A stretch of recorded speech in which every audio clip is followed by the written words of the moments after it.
राधे राधे दोस्तों, welcome back to my channel storytelling and explanation. आज मैं जिस मूवी को एक्सप्लेन करने वाली हूँ वो मूवी का नाम है लियो, जो अभी रिसेंटली रिलीज हुआ है। ये एक साउथ मूवी है जो कि मुझे पर्सनली बहुत ही ज़्यादा पसंद आई है और मूवी काफ़ी इंटरेस्टिंग है। तो चलिए बिना कोई टाइम गवाए हम मूवी एक्सप्लेन करना शुरू करते हैं। मूवी की शुरुआत में हम एक गैंग को देख पाते हैं जो लूटपाट मचा रहा होता है, जो पैसों के लिए किसी को भी मार सकता है, खून खराबा करता है। इसी गैंग के एक मेंबर जो काफ़ी ज़्यादा सनकी टाइप का दिख रहा होता है, लेकिन उसका बिहेवियर ही कुछ ज़्यादा सनकी टाइप का होता है। तो इस मूवी में मैंने उसका नाम सनकी रखा है। खैर, उसके बाद हम देख पाते हैं सीन जो हमारा शिफ्ट होता है हिमाचल प्रदेश में पार्थी नंबर 1 नाम के एक इंसान पे। ये शख्स हिमाचल प्रदेश का लोकल होता है। ये अपने परिवार के साथ रहता है। इसकी बीवी और 2 बच्चे, जिसमें से एक लड़का और एक लड़की होती है। उसके बाद हम सीन देख पाते हैं कि हिमाचल प्रदेश के एक शहर के अंदर एक हाइना घुस जाता है, जिसको हमारा पार्थी नंबर 1 अपने एक फॉरेस्ट डिपार्टमेंट के ऑफिसर के साथ मिलकर पकड़ता है। वो ऑफिसर इसका फ्रेंड भी होता है। उसके बाद हम देख पाते हैं वो हाइना का और पार्थी का काफ़ी अच्छा धीरे धीरे दोस्ती होने लग जाता है। उसके बाद हम ये भी जान पाते हैं कि पार्थी हिमाचल प्रदेश में एक कैफ़े चलाता है। वो अपने परिवार के साथ उस कैफ़े को चलाते हुए काफ़ी खुशी से रहता है। खैर, उसके बाद हम ये देख पाते हैं कि वो गैंग के बारे में पुलिस को खबर मिल जाती है। तो वो गैंग जो होता है पुलिस से बचने के लिए हिमाचल साइड में छुपने के लिए आता है। अब उनके पास पैसे तो होते नहीं है, पैसे सारे ख़त्म हो चुके थे, तो इन्होंने यहाँ पे लूटपाट मचाना शुरू कर दिया था। हम यहाँ पे देख पाते हैं कि वो एक इंसान को एक्सीडेंट करके उसको लूट रहे थे, और उसी वक्त वो जो सनकी, वो जो पागल था, वो इंसान जब उसको अपना एटीएम का पिन नहीं बताता है तो उसको गोली मार देता है, जिसके वजह से उस गैंग के बाकी लोग भी उस पर काफ़ी ज़्यादा गुस्सा करते हैं। वो लोग कहते हैं कि इसके वजह से एक दिन हम भी फंस जाएंगे। फिर हम देख पाते हैं वो जो पागल, वो सनकी इंसान था, वो एक दिन पार्थी के कैफ़े में आता है और वहाँ पे एक वर्कर जो एक लड़की थी उसके ऊपर गन पॉइंट करके पार्थी को कोल्ड कॉफ़ी पिलाने के लिए कहता है। और उसी वक्त उसके गैंग के सारे लोग भी आ जाते हैं। वो लोग पैसा वैसा लूट के वहाँ से चलने के लिए कहते हैं, बट वो सनकी कहता है कि ये सब हम लोग का फेस देख चुके हैं, अब इन लोग को मार देना ही ज़रूरी होगा। ये सब देख के पार्थी अब रुक नहीं पाता और वो सबको पकड़ के कुत्ते के जैसे धोता है। बाय गॉड, क्या फाइट करता है वो। उसके बाद हम यहाँ पे देख पाते हैं जो बहुत मारता रहता है, बट उस गैंग का जो मेन लीडर था वो उस वर्कर के गले में चाकू रख देता है। और वो जो सनकी था, वो लियो जो पार्थी होता है उसकी बेटी को मारने के लिए आगे जा रहा होता है। पार्थी ये सब देख के सह नहीं पाता और सट से वहाँ से गन उठा के सबको धार धार धार शूट करने लग जाता है। उसके बाद हम देख पाते हैं कि सब मर जाते हैं, पूरी गैंग साफ हो जाती है। बट पार्थी एक नॉर्मल इंसान था, वो इतना सब कर चुका था जहाँ पे देख के हम ऐसा व्यूअर्स भी समझ पाते हैं कि वो कोई नॉर्मल नहीं लग रहा था। बट पार्थी को ये सब चीज़ों से बहुत ज़्यादा दुख होता है और वो बहुत ही ज़्यादा गिल्ट फील करके चिल्ला रहा होता है कि मेरे साथ ऐसा क्यों हुआ, मैं एक नॉर्मल इंसान इतने इंसानों को 1 सेकेंड में मार क्यों दिया। खैर, हम उसके बाद सीन शिफ्ट होते हुए देखते हैं कि पार्थी को पुलिस जेल ले जाती है, बट कोर्ट में वहाँ पे ये प्रूफ हो जाता है कि पार्थी ने ये सब कुछ जो भी किया था वहाँ पे नॉर्मल लोगों को बचाने के लिए किया था, एक सेल्फ डिपेंड में किया गया था, जिसके वजह से पार्थी को जेल से छुट्टी मिल जाती है। लेकिन उसको कोई सज़ा नहीं होती है, उसकी सज़ा माफ़ हो जाती है। इसके बाद हम देख पाते हैं गैंग के जो मेन लीडर की लाश जब उसके घर पे पहुंचती है तो उसकी बीवी ये देख के बहुत ज़्यादा गुस्सा हो जाती है और ये कहती है कि जिसने भी उसके पति और भाई को मारा है वो जिंदा नहीं बचेगा। इस सब के बाद हम पार्थी को देख पाते हैं जो बहुत ज़्यादा स्ट्रेस में होता है। उसको ये पता था कि वो जिन लोगों को मारा है वो सही इंसान नहीं थे। जब उनके चाहने वालों को पता चलेगा कि उसको पार्थी ने मारा है तो वो लोग अपने फिर से गुंडे भेज के, हो सकता है पार्थी और पार्थी की फैमिली के लिए प्रॉब्लम बन सके।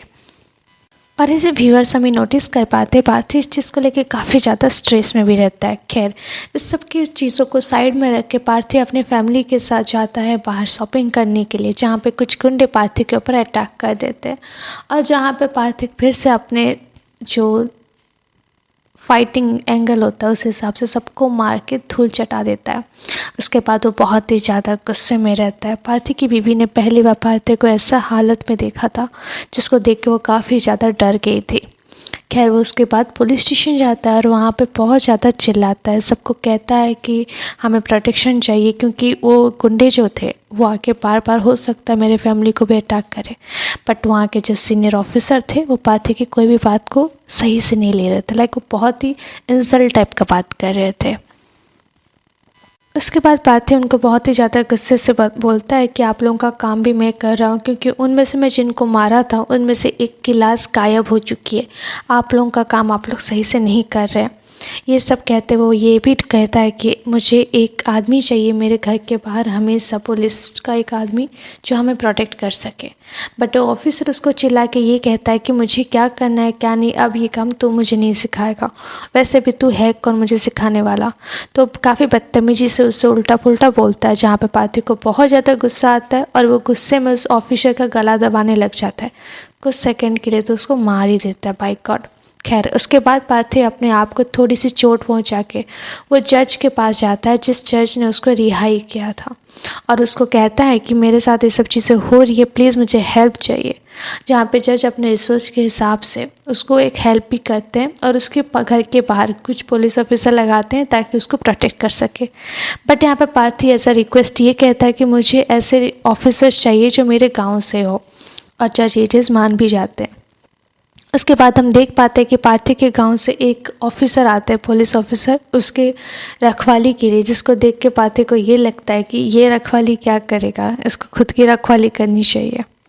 पार्थी को देख पाते हैं जो अपने कैफ़े को ठीक करा रहा होता है, और उसी वक्त एक लड़का पीछे से आके उसका एक फ़ोटो क्लिक करके वहाँ से भाग जाता है। वो फ़ोटो लेके वो दो गैंगस्टर भाइयों को दिखाता है, जिसमें से एक का नाम हेरोल्ड दास होता है और एक का नाम एल्टोनिक दास होता है। उसके बाद हमें तो पार्थी को नोटिस कर पाते हैं जिसको इस चीज़ का एहसास था कि आगे और भी दिक्कतें और भी मुसीबत आने वाली है, और उसके लिए वो बहुत सारे हथियार बना रहा होता है अपनी फैमिली के लिए और उसको प्रोटेक्ट करने के लिए। उसके बाद हम एल्टोनिक दास को देख पाते हैं जो पार्थी से मिलने के लिए उसके कैफ़े में आता है, और कैफ़े में आके वो उसको लियो बुलाता है। बट पार्थी यहाँ पे स्ट्रिक्टली मना करता है कि मैं पार्थी हूँ, लियो नहीं। उसके बाद हम देख पाते हैं वो उसको कुछ पुरानी बातें याद दिलाने की कोशिश करता है, उसको अपने पुराने बीते दिनों के बारे में कुछ बताता है। बट सेम पार्थी स्ट्रिक्टली मना करता है कि आपको कोई गलत फहमी हुई है, मैं लियो नहीं हूँ। उसके बाद ये इसको ड्रिंक ऑफ़र करता है, बट पार्थी मना करता है कि मैं ड्रिंक नहीं करता है। तो फिर एल्टोनिक दास उसको ड्रिंक नहीं पीने की वजह से उसका मजाक उड़ाते हुए हंसते हंसते ये कहता है कि तुम ड्रिंक नहीं करते हो, ये बोल के वो वहाँ से चला जाता है। उसके बाद हम देख पाते हैं कि पार्थी का जो फॉरेस्ट फ्रेंड था वो इवनिंग को उससे मिलने के लिए आता है, और उसको वो यहाँ पे बताता है कि जो आज तुमसे कैफ़े में मिलने के लिए आया था वो और कोई नहीं, एक गैंगस्टर है जो आंध्रा में अपना हुकूमत चलाता है, और इसका नाम एल्टोनिक दास है। इसका एक बेटा था जिसका नाम लियो होता है, और उसकी शक्ल हूबहू कहीं ना कहीं तुमसे मिलती है। उसके बाद वो पार्थी को शक की निगाहों से देख के उससे सवाल करने लग जाता है कि तुम्हारा जन्म कहाँ पे हुआ, तुमने पढ़ाई कहाँ पे कंप्लीट की, वगैरह वगैरह। तो पार्थी को यहाँ पे उससे गुस्सा होकर ये कहता है कि तुम मेरा दोस्त हो, तुम भी मुझे शक की निगाहों से देख रहे हो। उसके बाद हम सीन देख पाते हैं उसका दोस्त उसको यहाँ पे ये बताता है कि लियो जो था वो उसने कुछ गलत काम करके, कुछ बड़ा करके मर चुका है, बट आज भी कितनों का ये मानना है कि वो जिंदा है, और कितनों का ये भी मानना है कि वो मर चुका है, और हकीकत क्या है आज तक किसी को नहीं पता। उसके बाद हम सीन देख पाते हैं जहाँ पे पार्थी की बीवी सत्या वो अपनी बेटी के साथ मार्केट गई हुई होती है, और मार्केट में अचानक से कुछ गुंडे उन दोनों पे हमला कर देते। उसी वक्त वहाँ पे एल्टोनिक दास आके उन दोनों की जान बचाता है, और वो पार्थी की बेटी को देख के ये कहता है कि तुम घबराओ मत, तुम मेरी ही पोती हो। और वो उसकी बीवी को ये कहता है कि अगर तुम्हें अपने पति की हकीकत जाननी है तो तुम कभी मेरे पास आना, तुम्हें मैं बताऊंगा उसने कितने बेगुनाहों की जान ली है, कितनों का उसने कत्ल किया है। यहाँ पे एज अ व्यूअर्स हम देख पाते हैं सत्या काफ़ी ये सब चीज़ों से देख के डरी हुई रहती है, और वो घर आके सबसे पहले पार्थी को कॉल करके ये सारी बातें बताती है, और पार्थी सुनने के बाद तुरंत ही घर आता है। बट थैंक्स टू गॉड उसने कुछ भी नहीं किया था। यहाँ पे एल्टोनिक घर पे इन लोग को सही सलामत छोड़ के और कोई भी हरकत नहीं किया था। बट पार्थी सब चीज़ों से काफ़ी ज़्यादा गुस्सा हो गया था। वो उस ऑफिसर से भी गुस्सा करता है जो उनके घर में पहरेदारी कर रहा था। वो उनको गुस्से से ये कहता है कि खाने पीने सोने के अलावा कभी लोगों की हिफाजत भी कर लिया करो। अभी रिसेंटली लाइफ में जो सारी चीज़ें हो रही थी उसकी वजह से सत्या काफ़ी ज़्यादा टेंस हो चुकी थी। उसकी असली हंसती खेलती ज़िंदगी में पता नहीं कहाँ से सारे प्रॉब्लम्स आ गए थे। ये सब चीज़ों को नोटिस करते हुए सत्या के मन में भी पार्थी को लेकर डाउट होने लग गया था कि ये सच में पार्थी है या लियो। फिर हम सत्या को देख पाते हैं जो चुपके से पार्थी के सर्टिफिकेट्स के फ़ोटो उठाकर कोई अपने पहचान वाले को ये सेंड करती है ताकि वो जान सके कि ये सच में पार्थी है या लियो।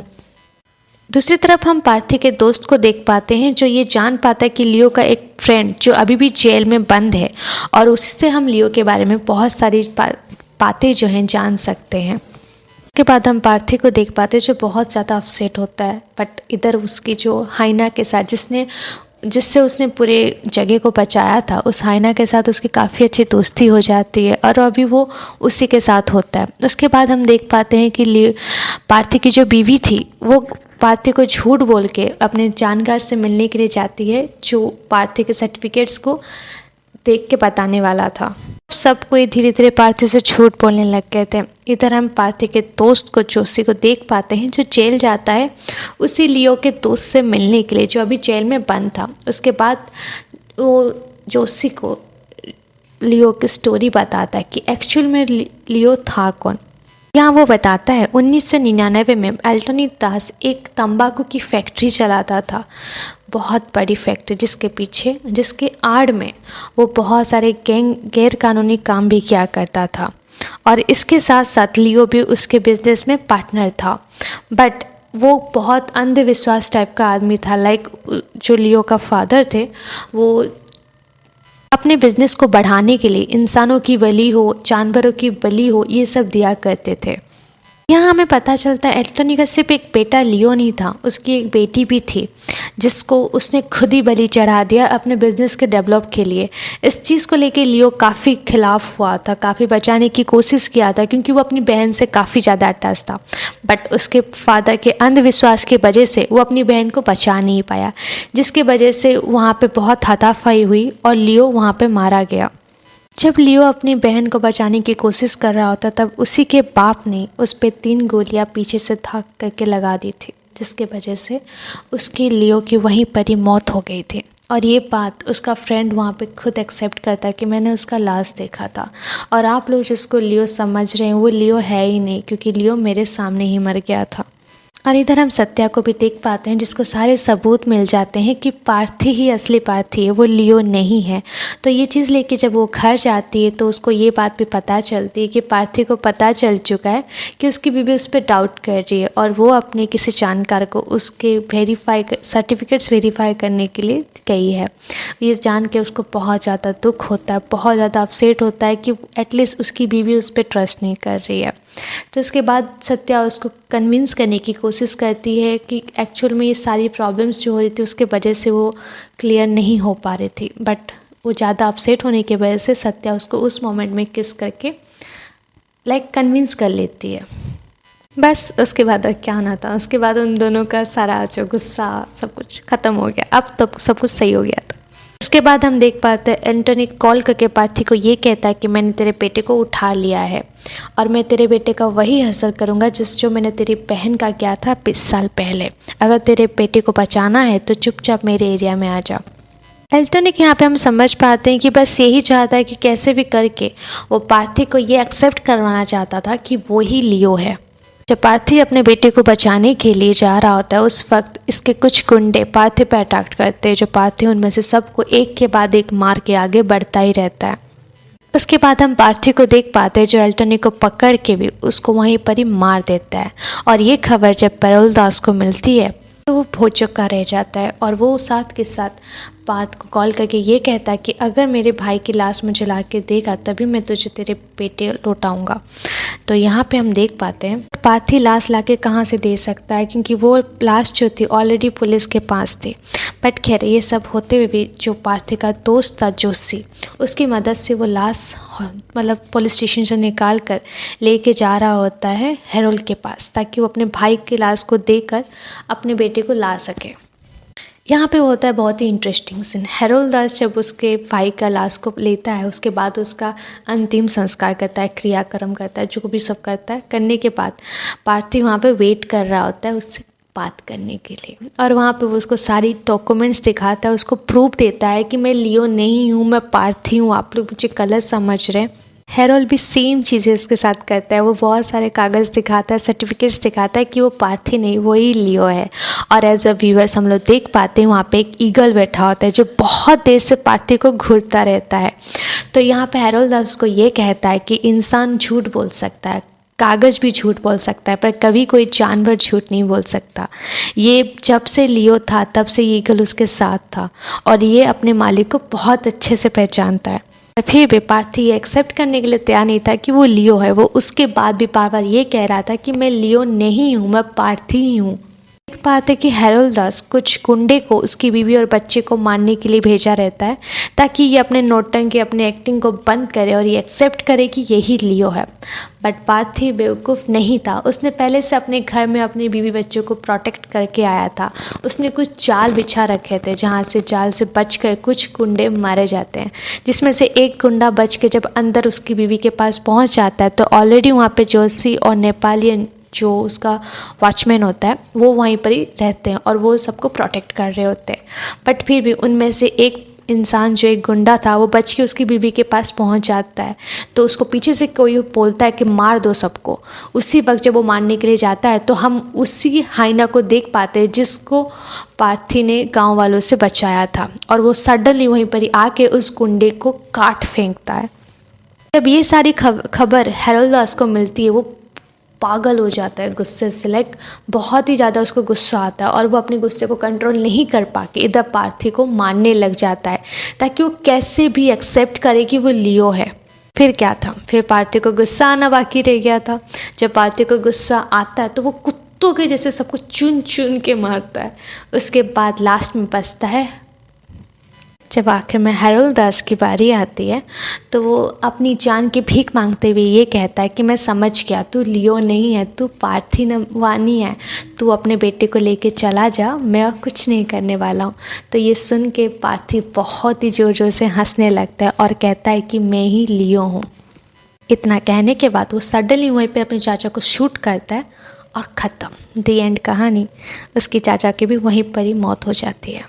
इसके बाद हम पार्थी को देख पाते हैं जो उसी सीट पे बैठकर लियो के स्टाइल में उसका फेवरेट सिगरेट पीता है और अपने पुराने दिनों को याद करते हुए ये कहता है कि मैंने पहले बहुत सारी गलत कामें की हैं, मैंने बहुत मासूम लोगों को मौत की घाट उतारा है, और ये सबसे बचने के लिए मेरा एक ही था कि मुझे एक फैमिली की प्यार की ज़रूरत थी, जो मुझे मिल चुका है। लियो ये कहता है कि मुझे मेरे परिवार को किसी भी तरह से प्रोटेक्ट करना है, और इसके लिए मुझे सबसे पहले पूरे शहर को ये यकीन दिलाना पड़ेगा कि लियो मर चुका है, और ये यकीन दिलाने से पहले मुझे खुद पे यकीन करना होगा। लियो मर चुका है और पार्थी ही जिंदा है। पार्थी अब ये कहता है कि अब अगर कोई मुझसे ये पूछे कि तू लियो है क्या, तो मैं उसे बता तो दूंगा कि मैं लियो हूँ, पर ये बताने के बाद तुरंत ही उसी वक्त मैं उसको मौत की घाट उतार दूंगा। और एज अ व्यूअर्स हमें ये भी पता चलता है कि वो जब अपने बाप को मार रहा था तब भी उसने वहाँ पे ये रिवील किया था कि मैं ही लियो हूँ, मतलब वो मारने से पहले अंतिम इच्छा उसकी पूरी कर चुका था। उसके बाद पार्थी पूरे फैक्ट्री में आग लगा के अपने बेटे को लेके निकल जाता है, और गाड़ी में जाते हुए अपने बेटे को ये कहता है कि अपनी माँ को कुछ मत कहना है इस बारे में। जब ये बाप बेटे घर पहुँचते हैं तब हमारे पार्थी को एक कॉल आता है, जहाँ पे उसको कॉल पे एजेंट विक्रम ये कहते हैं कि एक फैक्ट्री को जलाने से सब कुछ ठीक नहीं हो जाएगा लियो, इस देश को नशा मुक्त करवाने के लिए और भी बहुत सारे क्रिमिनल बाकी है। तो एज अ व्यूअर्स हम समझ पाते हैं कि लियो जो था वो एक लोकेश सिनेमैटिक वर्ड्स का एक हिस्सा है। ये बताते हुए ये मूवी यहाँ पे ख़त्म हो जाती है। अगर आपको मेरा मूवी एक्सप्लेनेशन अच्छा लगा तो हमारे चैनल के साथ बने रहिए, और प्लीज़ मेरे चैनल को सब्सक्राइब करना मत भूलिएगा। स्टोरी टेलिंग एंड एक्सप्लेनेशन, तो आगे मेरे साथ बने रहिए और हम ऐसे मज़ेदार मूवी एक्सप्लेनेशन लाते रहेंगे। तब तक के लिए राधे राधे।